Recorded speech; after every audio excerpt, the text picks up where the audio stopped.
Hockey is a national sport in Canada, but strangely, no Canadian team has won the Stanley Cup since 1993. For over 3 decades, the oldest trophy in North American professional sports has been won exclusively by teams in the United States. And this isn't just a shame for Canadian fans, it's verging on a statistical anomaly. The probability of this happening was less than 1%. In fact, since 1993, it would have been more likely for Canada to win 10 or more Stanley Cups than to win 0. So what's going on? Well, here's the Athletic's senior NHL writer Sean McIndoe to try and find out. Okay, so I've put together a list of 6 of the more common theories about what's behind all this. Let's go through them, see if we can answer the question: why can't Canadian teams win at their own national sport? Theory 1. Canadian fans aren't demanding enough. This might be the most common theory, and it goes something like this. Canadian fans prefer to see their team win, sure, but they'll support them, even if they don't.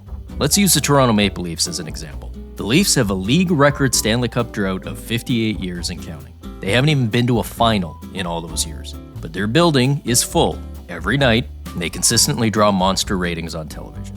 If the franchise already makes a lot of money, even when they're losing, why bother investing in winning? The problem is that the theory kind of falls apart when you realize the Maple Leafs do spend a ton of money on players and elsewhere. So do most of the Canadian teams. So let's try a different angle. Theory number 2. Canadian fans are too demanding. Does this theory directly contradict the first one? Yes. Do some fans and media use both interchangeably? Somehow, also yes. Here we go. The NHL is the top game in town in every Canadian market, unlike in the United States. That attention works against Canadian teams because every decision is microanalyzed. Every player is nitpicked and criticized, and every loss is a catastrophe. Eventually, management starts making short-sighted decisions. Nobody can stick to a plan because the fan bases won't let them. I mean, if you've spent any time up here, then this one rings true. Except Canadian fans are demanding, sure, but so are Yankee fans, or Patriots fans, or Laker fans. Those teams have won plenty. Are hockey fans tougher than other sports? Are hockey people more delicate? I doubt it. Something else is going on here. It's almost like somebody is pulling the strings. Theory 3. It's all a conspiracy. Canada hasn't won a Stanley Cup since 1993. Do you know what else happened in 1993? Gary Bettman arrived as the league's first American commissioner. He's had 31 full seasons on the job, and Canada is 0 for 31. Connect the dots, sheeple. How would he do it? He wouldn't. It would be impossible and very bad for business. This is a dumb theory. I'm only really including it here because I know some of you are thinking it. Moving on. Theory 4. It's the economics. In the 1980s, smaller Canadian markets were barely surviving. The hard cap that was introduced in 2005 helped, but the playing field still isn't even. Outside of Toronto and maybe Montreal, the Canadian teams are still at a disadvantage.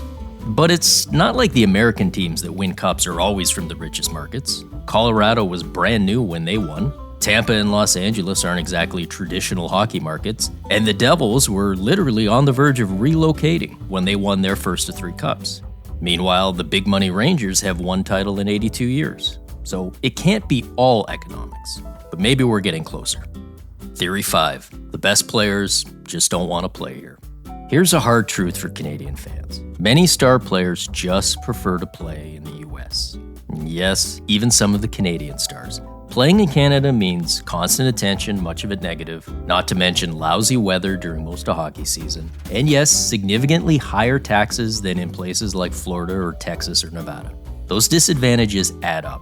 And sure, we've heard about players preferring to sign in America or having Canadian teams on their no-trade list. But we've also seen guys like John Tavares accept big money to move up north, and star players like Connor McDavid, Connor Hellebuck, and Elias Pettersson happily signed long-term extensions with Canadian teams.